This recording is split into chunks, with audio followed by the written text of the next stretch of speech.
रस्सा करणार आहोत. तर मी खेकडं स्वच्छ करून घेतलेली आहे. त्यामधलं हे आहे आणि ते आपण खोबरं, आलं, लसूण त्याची पेस्ट करून घेतली आहे. चवीनुसार मीठ घालून घेणार आहोत.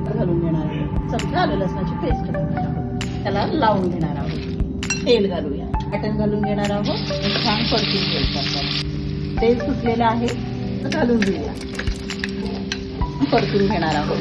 3 मिनिटं आपल्याला हे परतून घ्यायचं. घरचा मसाला किंवा कांदा मसाला जो तुमच्याकडे मसाला असेल तो तुम्ही घालू शकता. ह्यामध्ये घालणार आहोत आणि आपल्याला आहोत.